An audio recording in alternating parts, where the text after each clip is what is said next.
चांगले मार्क मिळाले की आनंद येतो, त्याला थोडे कमी मार्क मिळाले की छातीत धडधड व्हायला लागते. वैफल्य की मी परीक्षेत कमी मार्क मिळाले, मला वाईट वाटलं. कुणीही परिस्थितीचा बळी नसतो, सगळेजण मनस्थितीचे बळी असतात.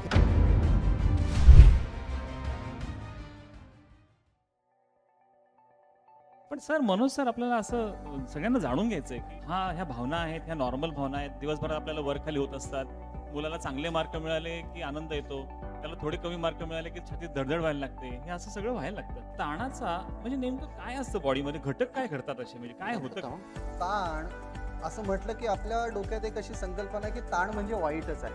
ताण म्हणजे वाईटच असं काही नाहीये. ही पहिली गोष्ट लक्षात घ्या. आपण तंतुवाद्य बघितलेलं आहे, सतार आहे किंवा कुठलंही तंतुवाद्य ज्या तारेवरती ताण निर्माण करून आपण ती तार छेडल्यानंतर त्याच्यातून काय होतं, सूर उमटतो. बरोबर आहे. सूर उमटण्यासाठी मूलभूत ताण आवश्यक आहे, हे लक्षात घ्या. त्यामुळे आपल्या आयुष्यामध्ये जर सूर उमटायला हवा असेल तर ताण पाहिजे. हा ताण जर नसेलच, तार ढिली असेल तर काय होईल, सूर उमटणार नाही. आणि जर आपण तारेवरचा ताण वाढवत गेलो तर काय होईल, तार तुटेल.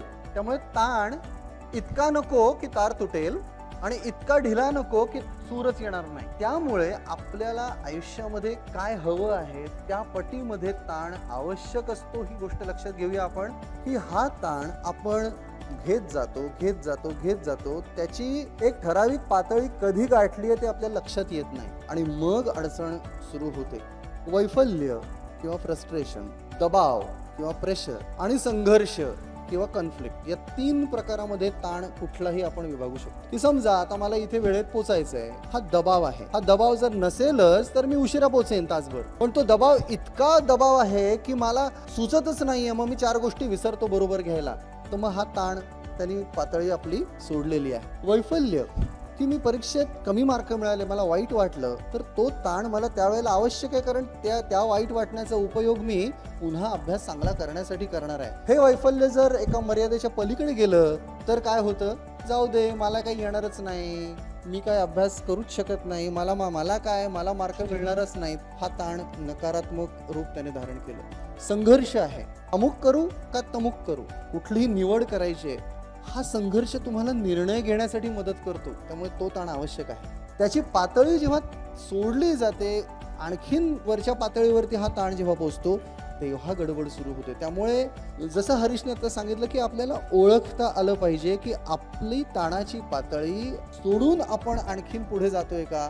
आणि हे भान आपल्याला केव्हा असू शकतं, जेव्हा आपण स्वतःशी थोडासा संवाद साधतो, स्वतःसाठी आपण थोडासा वेळ ठेवतो, त्या चक्रामध्ये भरडले जातो आपण आणि मग आपण म्हणतो की मी परिस्थितीचा बळी आहे, परिस्थितीचा गुलाम आहे.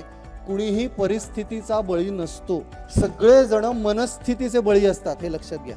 सगळेजण आपण आपल्या स्वतःच्या मनस्थितीचे बळी असतो पूर्णपणे. आणि ही मनस्थितीचे बळी का असतो, कारण तिथे आपली उपस्थिती नसते. या 3 स्थिती लक्षात ठेवा, परिस्थिती, मनस्थिती आणि आपली उपस्थिती. आपली उपस्थिती प्रत्येक क्षणामध्ये असणं आवश्यक आहे. आणि ती जर असेल तर मला वाटतं आपण कधी परिस्थितीचे बळी होणार नाही.